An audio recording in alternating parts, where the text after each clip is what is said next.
네, 여러분 반갑습니다. 일주일 만에 돌아온 행정법 시간입니다. 자, 세 번째 시간인데요. 여러분 어떻게 슬슬 아직 얼마 공부한 지는 안 됐지만 딱 8시간 공부한 상황인데 이 딱딱하고 재미없는 법학의 용어라든지 문장이라든지 조금은 눈에 익기 시작하셨을까요? 아직 뭐 두 자릿수 시간도 공부, 우리 강의 시간 기준으로 봤을 때 공부하진 않은 거여가지고 아직은 좀 굉장히 낯설게 느껴지실지 모르겠는데요. 분명히 처음보다는 조금 나아지셨을 거라고 생각을 합니다. 과연 그런지 오늘 복습을 먼저 좀 해면서 시작을 할 건데, 그럼 과제 어떻게 잘 풀어보셨을까요?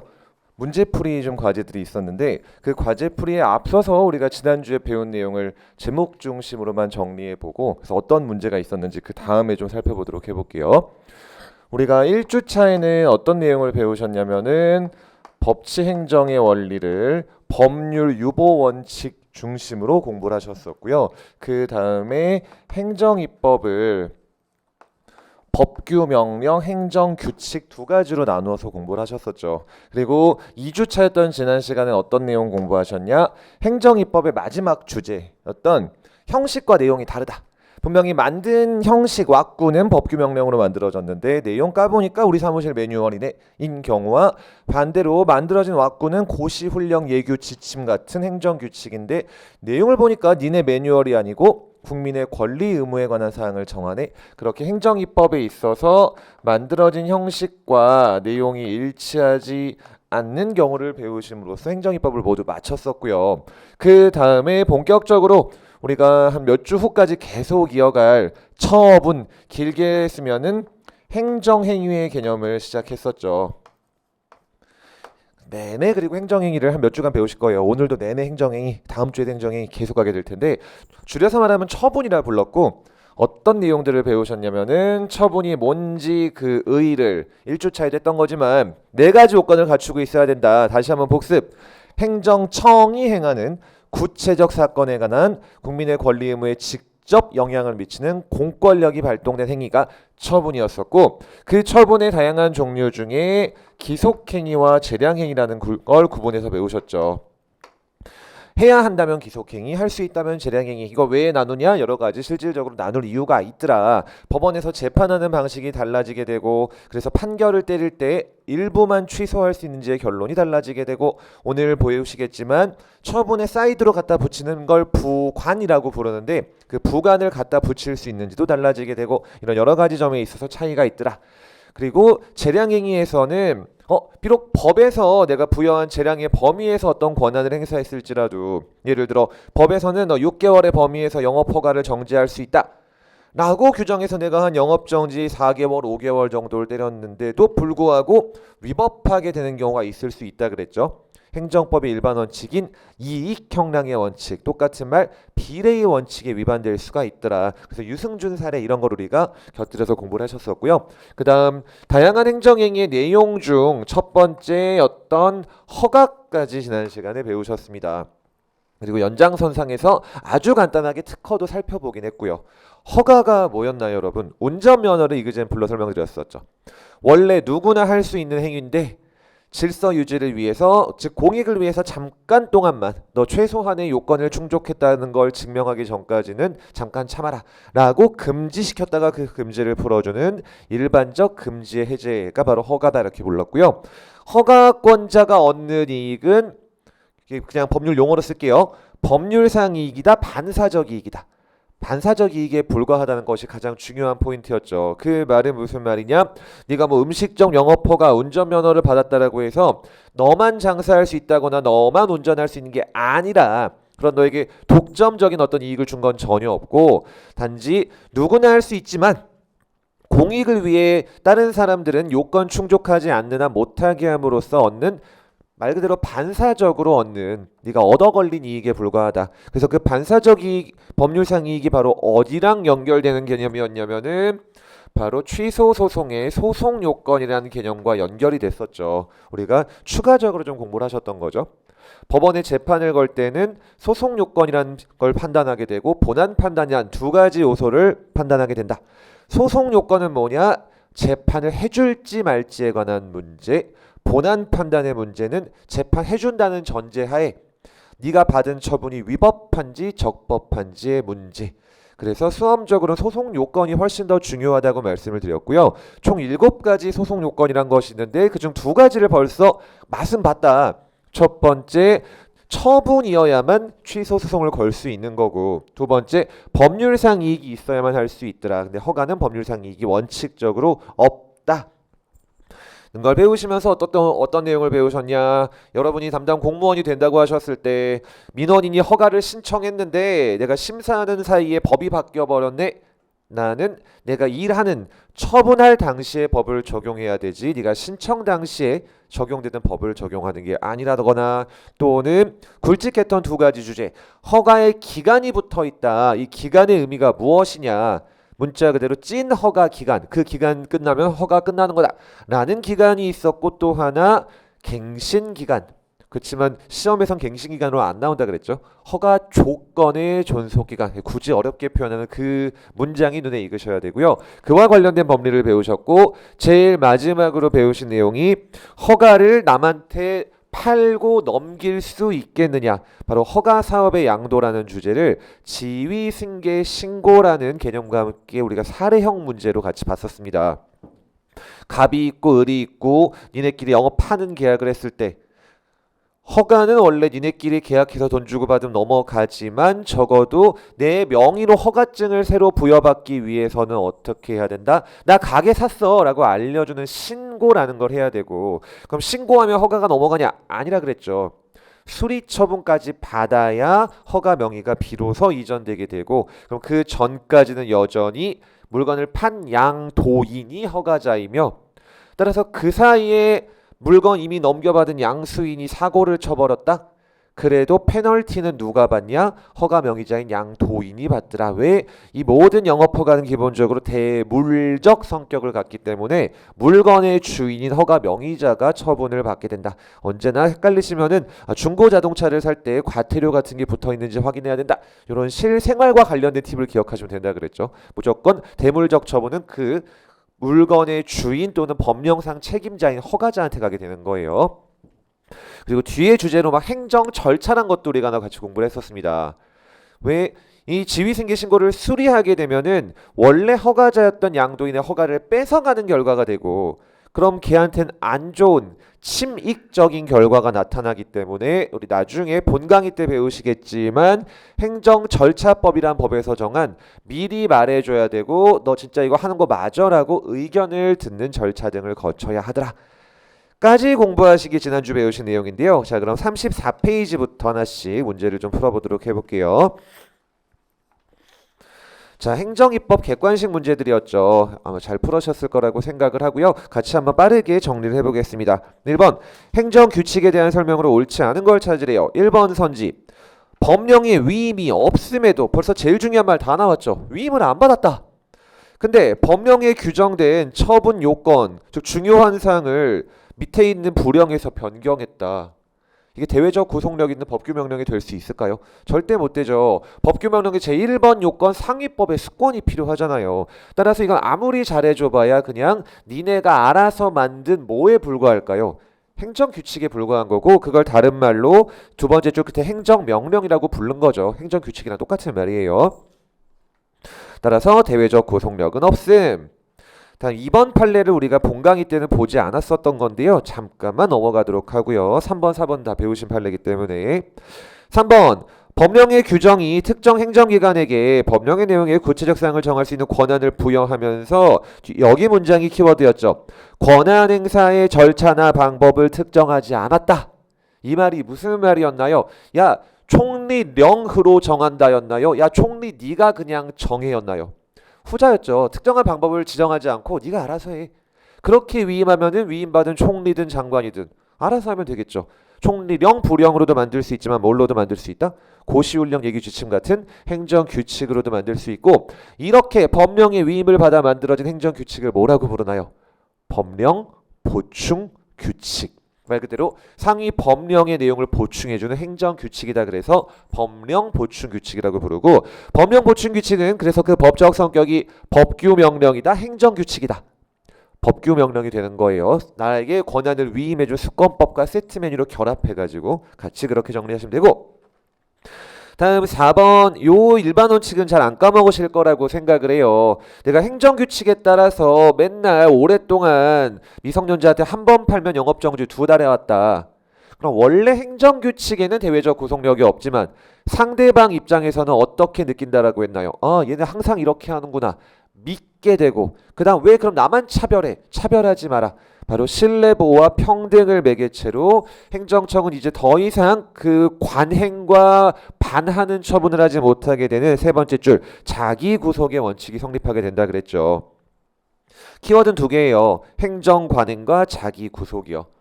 그리고 첫 번째 줄에 있는 재량권 행사의 준칙인 행정규칙이라고 있죠. 이걸 줄여서 재량준칙 이렇게 부르는데요. 합쳐서 불러가지고 어떤 내용이냐 여러분. 우리 방금 읽었던 그 미성년자한테 술 팔았을 때 사례요. 법에서는 영업허가 취소하든지 6개월 이내 범위에서 정지하든지 알아서 해. 이렇게 통 크게 위임해 버렸거든요. 그러니까 내부적으로 이 재량을 어떻게 행사할지 기준을 세운 거. 아, 우리 한 번 팔면 2달, 2번은 3달 이렇게 기준을 세우자. 그런 걸 바로 재량권 행사의 기준이 되는 준칙이다. 그래서 재량준칙이라고 부르는 거예요. 또 행정규칙의 그냥 한 종류라고 생각하시면 되겠습니다. 그래서 관행이 성립하면 자기 구속을 당하게 되고 이러한 행정규칙은 예외적으로 간접적이나마 대외적 구속력을 가지게 되니까 헌법소원도 받을 수 있는 경우가 있다. 따라서 2번이 정답이죠. 좀 어려우셨을 텐데 여러분 거기 전결 규정이라고 있죠. 우리가 한 몇 주 후에 공부하시게 될 텐데 거기 사이드로 좀 칸이 부족하긴 하지만 잠깐만 적어두시면은 아니면 본문에 적어도 되니까 잠시만요. 행정규칙 본문에다가 적도록 할게요. 27페이지 맨 아래에 있는 판례거든요. 이게 본문 할 때는 그러니까 이론 강의 때는 시간이 좀 부족할까 봐 의도적으로 생략했던 부분인데 여러분 이런 내용이에요. 내부 위임이란 것이 있습니다. 행정법 강론의 주제이긴 하지만 그래도 미리 알아두시면 굉장히 편하고요. 자, 내부 위임이 뭐냐 이렇게 생각해 볼게요. 자, 우리가 배우신 개념을 확인해 보겠습니다.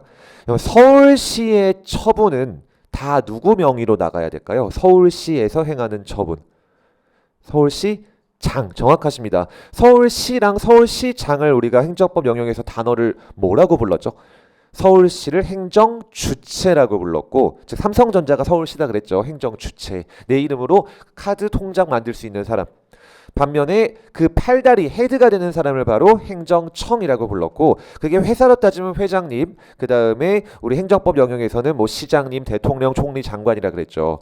자 그럼 서울시만 생각해 볼게요. 서울시 행정청은 서울시장이고 그럼 진짜 이걸 딱딱하게 적용해 보면은 서울시의 모든 처분은 다 서울시장 명의로 나가야 되기 때문에 그 모든 결제는 다 누가 해야 될까요? 시장님이 다 해야 됩니다. 그래서 서울시의 규모를 생각할 때 저도 뭐 서울시에서 일해본 적은 없어 모르지만 하루에 결제 올라오는 게 아마 3자릿수 넘어가지 않을까 싶은데 그거 언제 다 결제해요? 못하지. 그 많은 업무를 대외 활동하느라 또 엄청 바쁘실 텐데 어떻게 해야 될까요?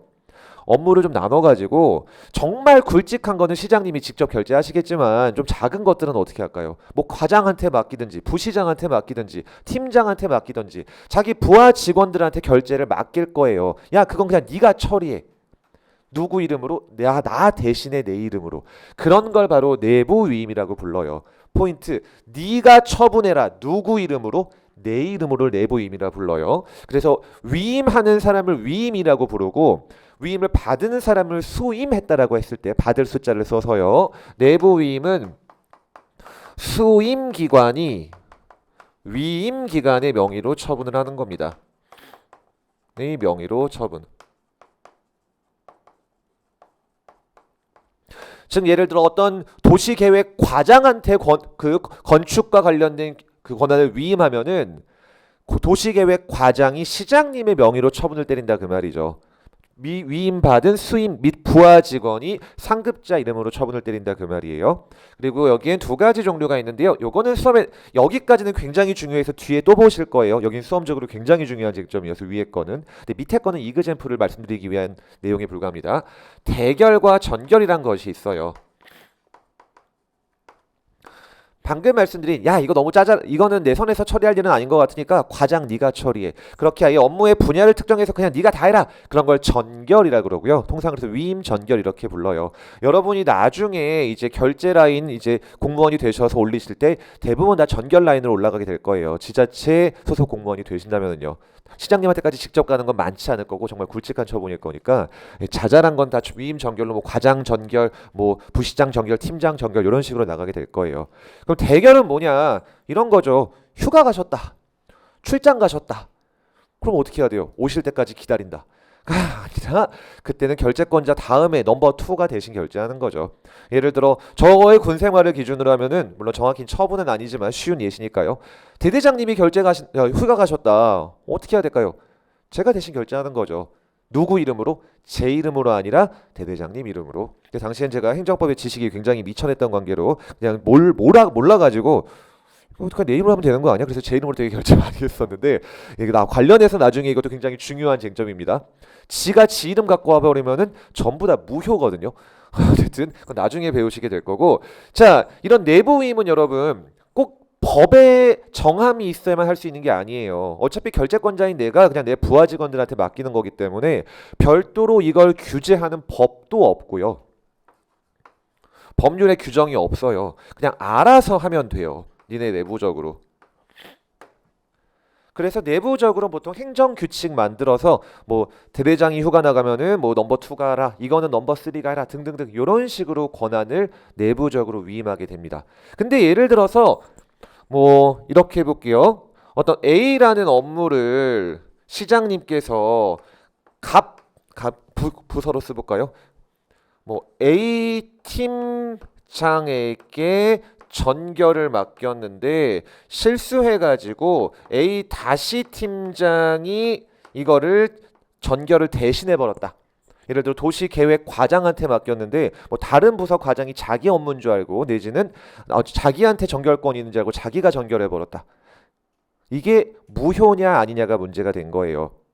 자, 근데 이 내용을 어디서 정했냐면은 알아서 행정규칙에서 정해놨던 거거든요. 그 행정규칙을 위반해서 전결권을 잘못 행사한 거죠. 곧바로 위법하다? 전혀 뭐 그렇지 않다. 전혀 그렇지 않죠. 정답이에요. 왜? 뭐에 위반한 거에 불과하니까. 행정규칙 위반에 불과하니까. 그 판례예요. 길게 설명을 드렸는데 그럼 읽어볼게요. 전결과 같은 행정권한의 내부 위임은 이제 이게 어떤 의미인지 아시겠죠? 세 번째 줄 법이 위임을 허용하지 않는 경우에도 인정된다. 그냥 네가 알아서 해라예요. 전결은 그냥 진짜 내 부하 직원들한테 알아서 맡기면 되는 겁니다.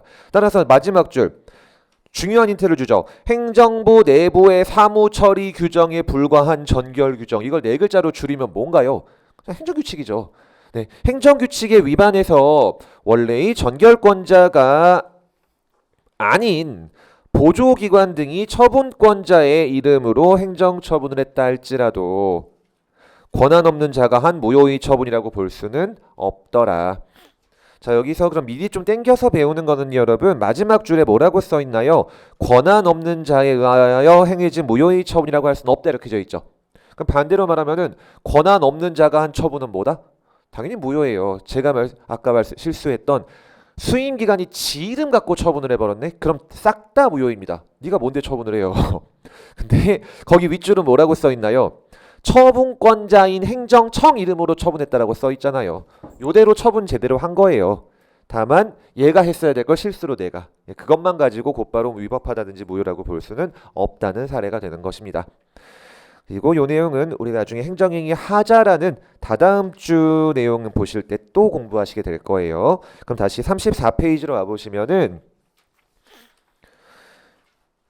객관식 문제를 보시니까 이제 시험 문제가 어떻게 나오는지 딱 감이 오시죠, 여러분. 2번 문장 다 똑같은데 뒤에 맨 마지막을 바꿔버렸잖아요. 권한 없는 자의 처분으로서 무효라고 볼 수 없다죠. 2번이 정답이 되는 거예요. 그럼 2번 문제 가볼게요. 옳지 않은 거.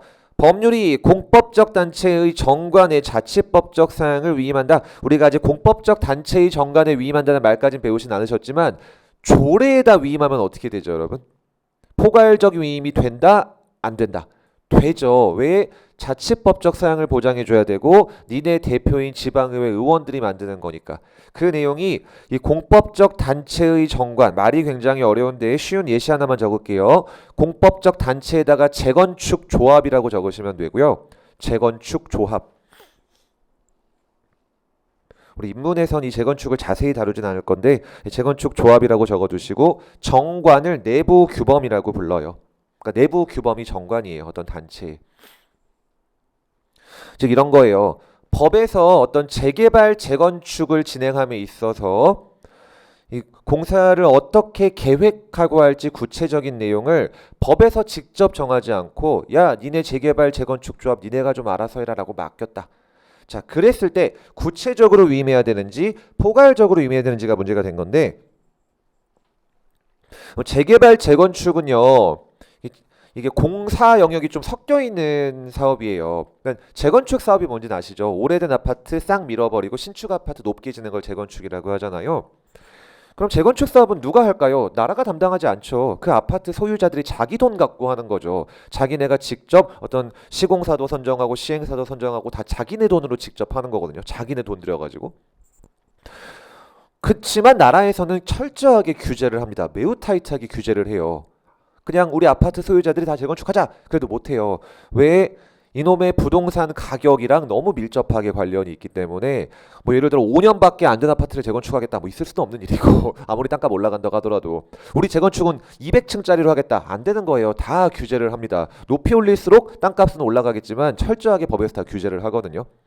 자, 그래서 조합 이 재건축 사업 자체에 대해서는 굉장히 까다로운 규제를 거치게 되는데 어느 정도 규제가 통과된 상황에서 세부적인 사항을 니네가 좀 정해라 라고 맡길 때는 여러분 어쨌든 우리 아파트 소유자들이 우리 아파트를 만드는 건데 시시콜콜하게까지 위임할 필요는 없다 그 말이에요. 이제 니네 아파트 사업이잖아. 니네가 좀 통 크게 알아서 해.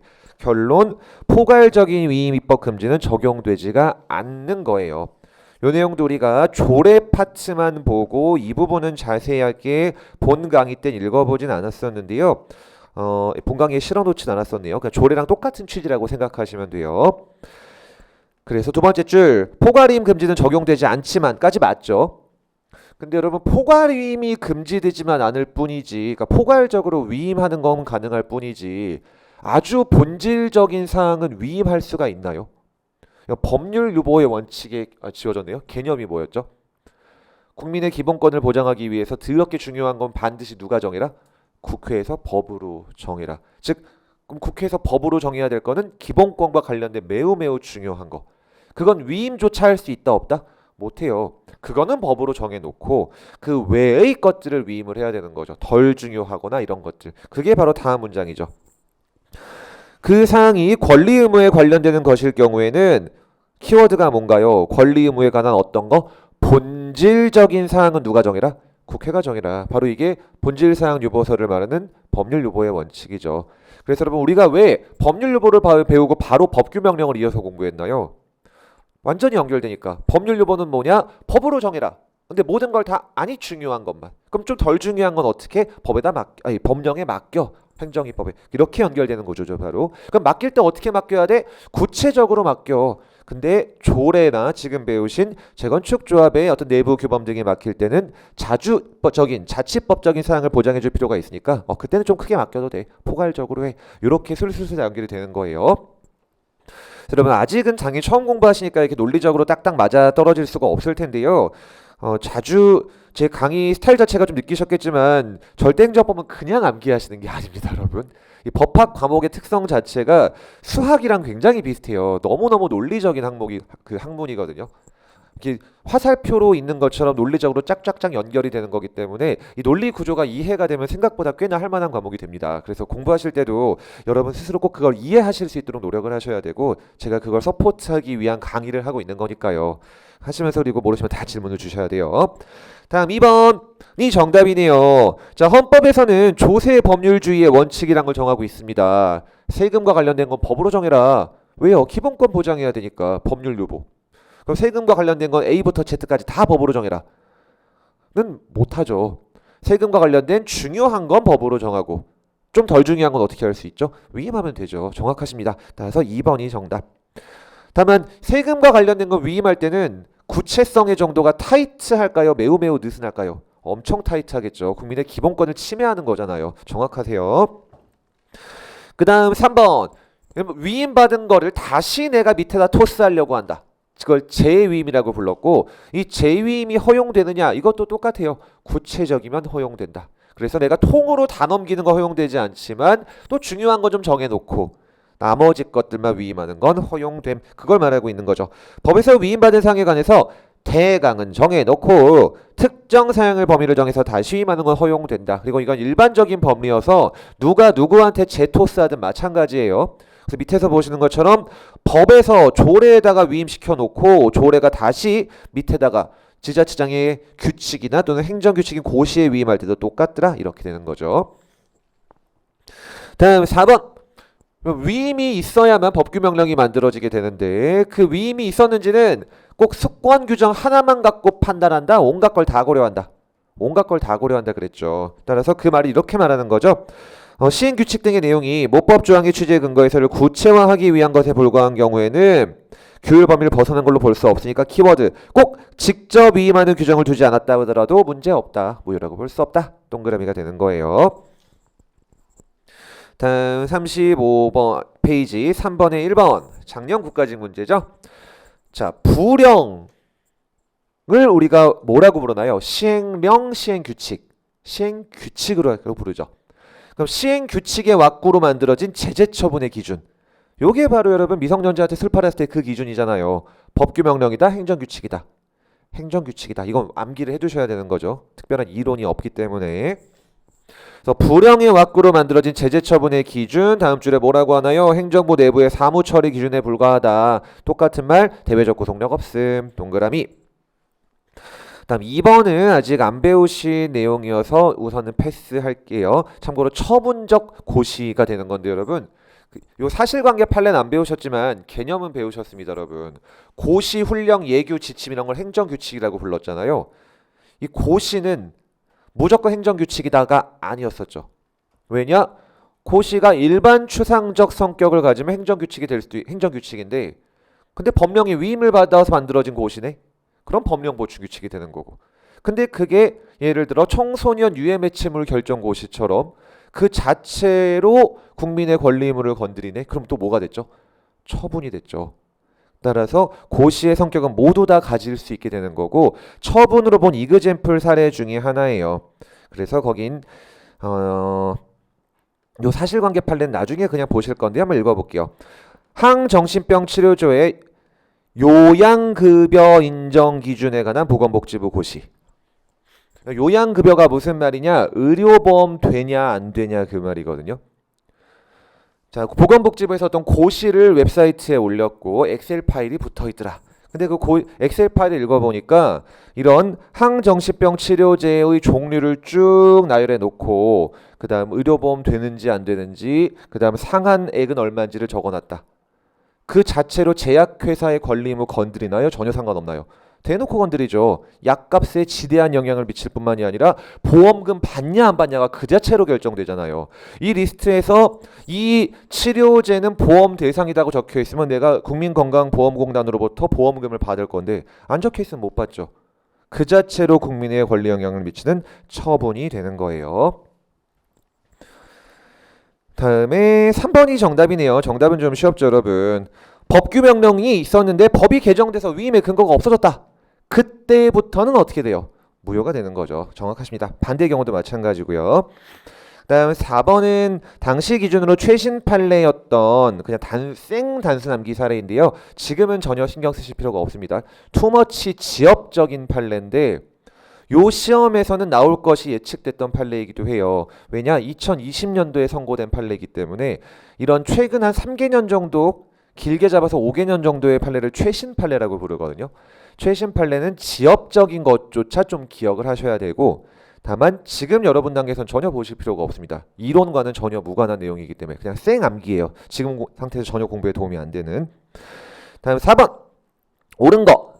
1번 맞는 말 같지만 어디가 틀렸을까요? 조금 전에 봤던 3번의 3번 선이랑 똑같은 내용인데 위임의 근거가 없어서 무효였다. 근데 나중에 법이 개정돼서 위임의 근거가 생겼다.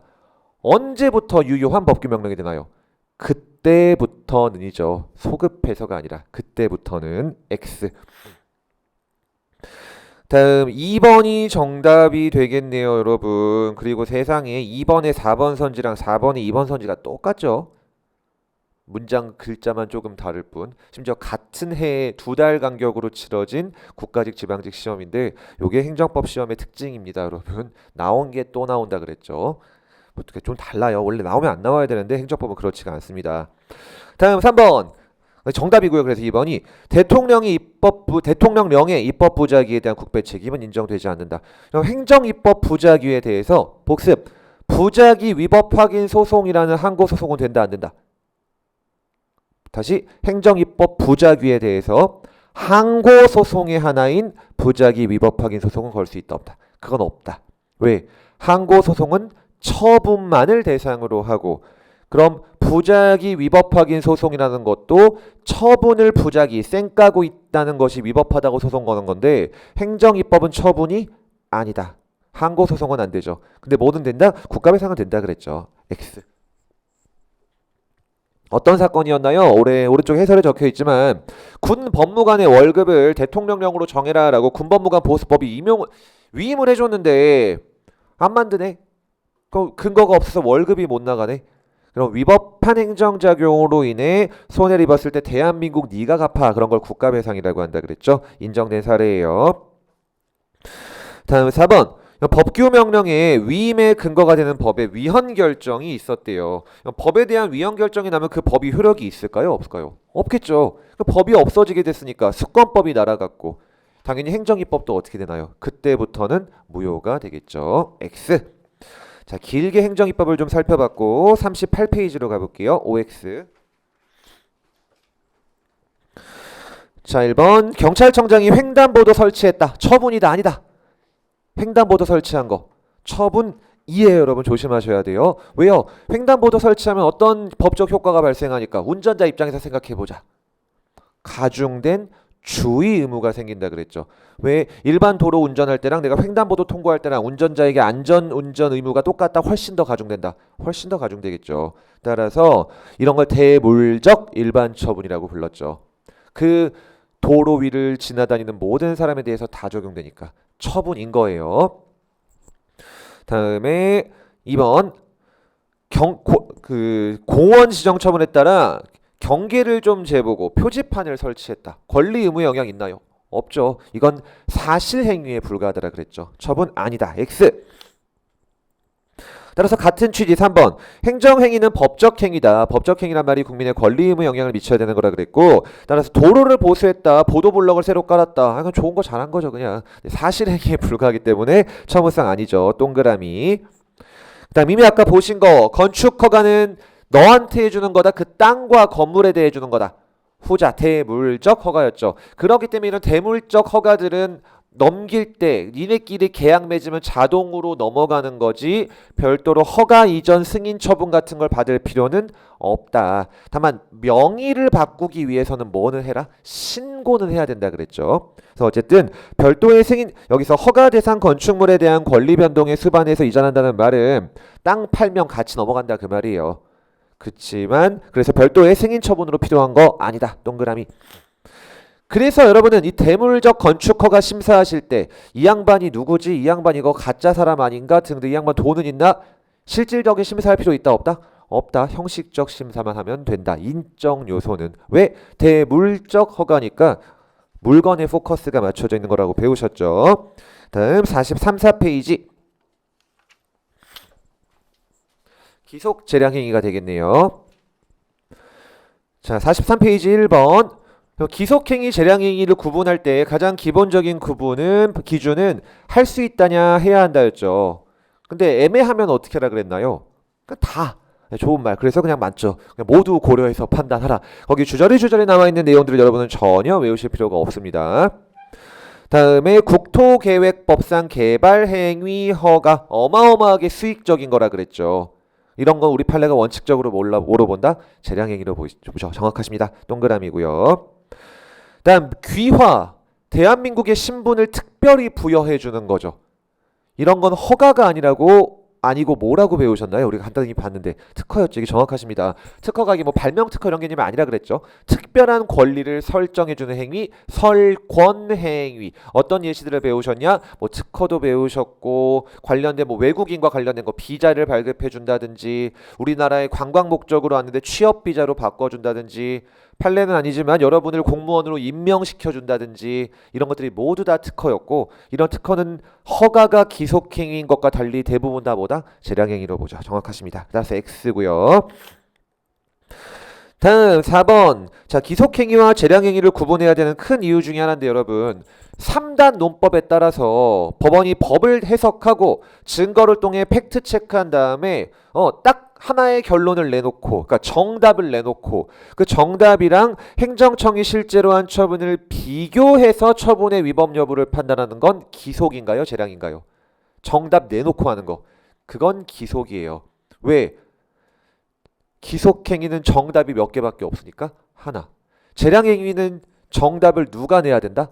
행정부인, 행정청이 내야 되지 사법부인 법원은 정답을 내서는 안 된다. 왜? 법에서 재량을 누구한테 줬으니까요? 행정부한테 줬죠.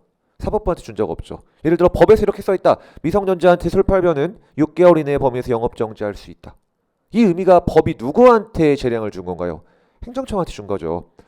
그럼 법원은 재량행위가 위법한지를 판단할 때는 내 스스로 정답 내놓고 야 이걸로 했어야지 틀렸네 이렇게 하면은 안 되고 뭐만 판단한다? 너무 빡세네. 재량권 일탈 남용이 있는지 여부만 판단한다. 따라서 그 내용이죠. 두 번째 줄. 독자적인 결론을 도출하지 않고 재량권 일탈 남용이 있는지만 판단한다. 맞죠. 재량행위니까요. 반대로 그럼 기속행위는 어떻게 한다? 결론을 내놓고 비교하는 거예요. 정답이 하나밖에 없으니까. 다음 5번은 당연히 동그라미. 재량에 속하는 처분일지라도 재량권을 한 개를 넘거나 남용하면 취소할 수 있고요. 다음 6번. 사실의 존부에 대한 판단에 재량권이 인정될 수 있냐? 당연히 없습니다. 자, 말이 어려운데 사실의 존부가 뭘까요? 음주운전 1회 하면은 운전면허 정지하거나 취소할 수 있거든요. 그럼 네가 음주운전을 했는지 안 했는지를 내가 재량껏 판단하겠다. 이건 개소리죠. 음주운전을 했으면 한 거고 안 하면 안 한 거지. 뭐 아니면 도저히 이거는 사실 팩트의 영역인데 그래서 이 팩트의 영역엔 재량이 있다 없다? 없어요. 정답은 하나밖에 없는 거죠. 마셨든 안 마셨든. 따라서 사실을 오인했다란 말은 술을 안 마셨는데 마셨다고 착각했다 그 말이에요. 단 그 자체로 재량권 일탈남용으로 위법하게 되는 거예요. 말은 어렵죠. 사실을 존부에 대한 판단에는 재량권이 인정될 수 없다가 그 의미인 거 기억하시면 돼요. 다음 재량권의 불행사에는 재량권을 충분히 행사하지 않은 경우 당연히 포함되죠. X가 되는 거고요. 이익 형량할 때는 꼼꼼하게 잘하라 그 말이에요. 다음 페이지. 3년 전 지방직 문제네요. 아이고 근데 이거 1, 2번은 이름이 OX에서 보신 거니까 패스하도록 하고요. 4번 선지에서 딱 두 글자만 동그라미 칠게요. 제가 지난주에 했는지 정확히 지금 기억이 까리까리한데 운송 두 글자에만 동그라미 치시면 돼요. 운송 4번 선지에선. 제 기억에는 아마 지난 시간에 이거 하셨을 거예요. 개인 택시 면허 허가다 특허다. 특허라고 했습니다. 왜? 철저하게 숫자를 통제하고 있으니까. 신규 개인 택시가 안 나가니까. 그래서 비싸게 사고 팔린다 그랬고 언제 이거 설명드렸냐? 허가 사업의 양도와 관련해 가지고 이걸 설명드렸었죠. 개인 택시 면허 기사가 음주운전이 적발됐다. 어떻게 그래서 사기를 쳤나요? 잽싸게 팔아먹었죠. 면허 취소되기 전에. 그럼 그 후에 택시 면허 취소는 누가 당한다? 양수인이 당하게 되는 거예요. 왜? 개인 택시 면허 이름이 개인 붙으니까 사람한테 주는 것 같지만 대인적이 아니고 대물적이니까. 그리고 이런 운송사업 면허 전부 다 특허라고 생각하시면 돼요. 마을버스든 시외버스든 고속버스든 비행기든 뭐 있나요? 개인 택시든 뭐 등등등 다 특허예요. 일정한 노선에 대한 독점적 영업이익을 보장해 주는 겁니다. 그래서 그냥 운송 두 글자 보시고 마지막 두 글자 재량 끝. 이런 사실관계 판례들은 진짜 5초 컷이에요. 진짜 간단한 거여서. 동그라미. 그래서 3번이 정답이죠, 여러분. 우리 뒤에 굉장히 거의 마지막 페이지까지 가서 배우셨던 건데 재량행위는 법원이 일부만 취소할 수 있다, 없다? 없다. 다 취소해야 돼요. 왜? 이렇게 해볼게요. 배우신 내용 복습입니다. 법에서 1,000만 원의 재량을 부과했습니다. 1,000만 원을 범해서 네가 알아서 해라.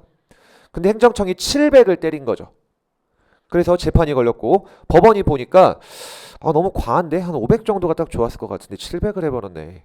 그래서 내가 200만 딱 취소시켜서 500으로 만들어줘야겠다. 라고 재량이 인정되는 과징금을 일부만 200만 딱 취소해서 500으로 만들어줄 수 있다? 없다. 왜요? 그럼 그 500이라는 정답을 누가 낸 꼴이 돼요? 법원이 낸 꼴이 되잖아요. 정답은 누가 내야 되는데? 행정부가 내야 되는데. 따라서 재량행위는 일부만을 취소할 수는 없다. 기속행위는 이 과징금이란 말만 세금으로 바꿔볼게요. 세금 딱 500만 원 때렸어야 되는데 행정청이 700만 원 때렸습니다. 법원은 얼마 취소하면 될까요? 200만 취소하면 되죠. 왜요? 세금은 정답이 하나밖에 없으니까. 그래서 3번. 재량 인정되는 과징금 납부 명령에 대해서 재량권 일탈할 경우에는 법원은 어느 정도가 베스트였네 판단할 수 있다, 없다? 안 돼요. 판단하면은 그건 네 권한의 범위 밖의 일이에요. 넌 그냥 너무 빡세네 이것만 판단해라 있을 뿐이지. 따라서 일부를 취소할 수 없는 거예요. 다 날려버려야 돼요. 그냥 그렇게 정리하시고 마지막 복습 54페이지. 여기 좀 내용이 많죠. 부지런하게 가볼게요. 1번 여러분 건축허가 기속행위다 재량행위다 이거가 합쳐진 기속재량행위다. 기속재량행위였죠. 그게 무슨 뜻이었나요? 원래 자본주의 사회에서 내가 내 땅에 건물 짓든 말든 뭔 상관이야. 원래는 요건 갖추면은 오케이 해줘야 되는 기속행위지만 그 건축물 지음으로써 주변에 어떤 중대한 영향을 미치는, 즉 중대한 공익상 필요가 있으면은 법에서 정한 요건 갖추었으라도 허가를 거부할 수 있는 행위, 그런 걸 기속재량행위라고 불렀죠. 그래서 1번 조심 읽으셔야 되죠. X죠. 왜? 중대한 공익상 필요가 있어야만 거부할 수 있는 거잖아요. 없음에도가 아니죠, 여러분. X예요. 다음 2번 토지 형질 변경 행위가 따라오는 건축허가. 자, 그냥 건축허가는 조금 전에 보신 것처럼 기속 내지 기속재량 행위지만 뭐 개발행위 허가, 토지 형질 변경 허가 이런 게 특허다, 허가다. 어마어마한 특허라 그랬죠. 땅값 올라가는 소리가 들리는 거라 그랬잖아요. 토지 형질 변경 허가가 뭐였나요? 예를 들어 이거 농지인데 대지로 바꿔준다든지 비슷한 걸로 뭐 건축물의 용도를 바꿔주겠다. 이거 원래 5층밖에 못 짓는 건물인데 30층, 50층, 100층으로 짓게 해준다든지 어마어마하게 돈 버는 소리 들려주게 해주는 거거든요. 재량행위예요. 그럼 내가 건축 허가 해주면 형질 변경이 따라오네. 통으로 기속 아니면 통으로 재량. 통으로 재량이 된다 그랬죠. 그래서 법에서 재량으로 정한 입법 취지가 달성될 수 있으니까. 따라서 동그라미예요. 다음 3번 이미 아까 말씀드린 내용. 여러분이 허가 신청을 접수받으셨고 한 2, 3주 심사하는 동안 법이 바뀌어버렸다. 여러분은 어느 법에 따라 처분해 줄지를 결정해라. 여러분이 처분할 때 신청 시가 아니죠. 따라서 동그라미예요.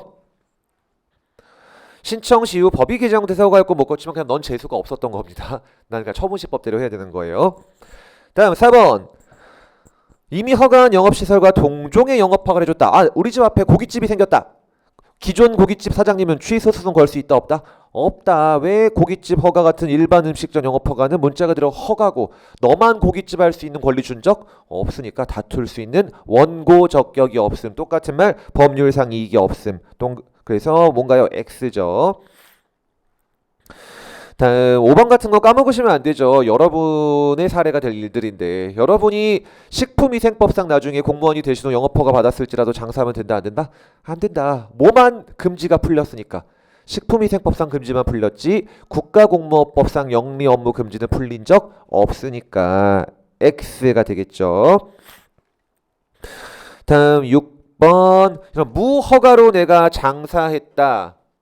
그러면은 손님들 받은 거 토해내야 되고 나는 돈을 돌려줘라, 아니면 사법적으로는 아무 문제 없다. 문제 없다 그랬죠. 다만 처벌받을 뿐일 거예요. 따라서 동그라미죠. 다음 7번 자 허가의 기간. 예를 들어 음식점 영업허가를 해주면서 기간을 딱 2년 붙였다.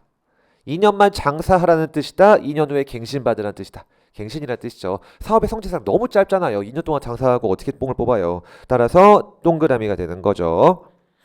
부당하게 단기로 정해지면은 갱신기간, 즉 허가 조건의 존속기간이 되는 거예요. 자, 그럼 이 갱신기간으로 봐서 계속 갱신을 해준다라고 했을 때 그래도 적어도 갱신 받으려면 네가 뭘 해야 되죠? 갱신 신청은 제때 해야 되죠. 따라서 당연히 동그라미가 되는 거고요. 다음 연결되는 문제 9번. 너무 짧아서 갱신기간으로 봐줬고 계속 갱신해줬더니 할 만큼 한 거예요. 근데 그래도 계속 무한하게 갱신해줘라? 거부할 수도 있다. 거부할 수도 있겠죠. 할 만큼 했으면은. 그래서 9번의 X 뒷부분이 틀렸죠. 어디가 틀렸나요? 밑에서 두 번째 줄. 상당 기간 연장돼서 더 이상 부당하게 짧은 경우 해당하지 않게 됐다. 할 만큼 해먹었다. 그러면은 기간 연장 불허갈 수도 있는 거예요. 다음 10번 운전면허를 예시로 말씀드렸는데 제가 음주운전을 하고 면허증 갱신받았다. 그런 갱신 전에 음주운전한 걸 이유로 운전면허 정지될 수 있다 없다? 있다. 왜요? 갱신은 새로운 허가를 준 게 아니고 뭐에 불과하니까? 기간만 늘려준 거에 불과하니까. 따라서 동그라미가 되는 거고요. 다음 11번. 내가 갱신 신청했는데 공무원이 바빠가지고 결론 못 내주는 사이에 갱신기간 끝나버렸다. 그럼 내 허가 날아간다? 날아가는 거 아니다. 아니죠. 신청만 제 날짜면 되는 거예요. 동그라미. 반면에 갱신기간 다 지나고 나서 아이고 깜빡했습니다. 지금이라도 갱신 신청할게요 라고 뒤늦게 갱신 신청했다. 이건 갱신 신청이 아니고 뭐죠? 신규 허가 신청이 되는 거죠. 왜? 갱신기간 지나는 순간 내 허가 어떻게 됐으니까? 실효 날아갔으니까. 따라서 동그라미. 다음 13번 여러분 지위승계 신고를 수리하는 행위는 항고소송의 대상이 되는 처분이더라. 왜요? 두 가지 효과를 가져오니까. 우리 아까 본 것처럼 수리하면 어떤 효과가 발생하나요? 양도인은 자기가 갖고 있던 허가를 어떻게 된다? 날아가게 돼요. 뺏기게 되고 양수인에게 그 허가 그대로 넘겨주게 되는 거죠. 권리 의무 영향을 미치니까 처분이다가 13번 내용이에요. 동그라미. 그럼 연결되는 개념이죠 여러분. 이 지위승계 신고를 수리한다. 양도인에겐 유리하다 불리하다. 양도인에게 불리하죠. 내 허가 뺏어가는 거니까. 그럼 이런 침익적인 처분을 할 때는 어떤 법에 따라 뭘 해줘라? 행정 절차법에 따른 절차를 거쳐라. 누구한테? 양도인한테. 따라서 동그라미죠. 종전의 영업자가 양도인이 되는 거잖아요. 다음 15번 이것도 아까 우리 봤던 내용이죠 여러분. 수리 처분이 있기 전이 포인트죠. 아직 수리가 안 났는데 가게 운영권을 실제로 넘겨버렸고 양수인이 사고 쳤다. 책임은 누가 진다? 양도인이 진다. 왜? 내가 허가자니까. 그래서 절대 수리 전에 넘기면 안 된다가 되는 거죠. 따라서 X예요. 책임은 양도인에게 귀속되는 것입니다. 양수인이 아니죠. 자 마지막 네 문제만 더 봐볼까요? 16번. 영업을 정지할 위법 사유가 있었는데 양도 양수돼 버렸다. 양수인에게 정지 때릴 수 있죠. 왜? 대물적 사업들이니까. 아까 개인 택시 사업이랑 똑같은 거고. 그래서 17번도 그대로 동그라미죠. 같은 내용이에요. 그리고 18번이 우리 아까 살펴봤던 음주운전 그 사례죠. 이 불쌍한 누구? 양수인이 되는 사례. 그래서 양수인에 대해서 면허 취소할 수 없다 있다? 있다. 대물적 개인 택시 면허가 넘어간 거니까 사기당한 거다. X. 그 다음 마지막 19번 개발 제한 구역에서 뭐 건물 짓게 해준다든지 이런 거는 허가가 아니고 뭐라고 불렀나요? 정확합니다. 예외적 승인. 원래 유해하니까 안 되는 건데 특별히 하게 해줄게. 강원랜드 마약 같은 거라 그랬죠 여러분. 유해해서 원래 못하는 거지만 특별히 너는 하게 해줄게. 허가 특허랑도 다른 게 여러분.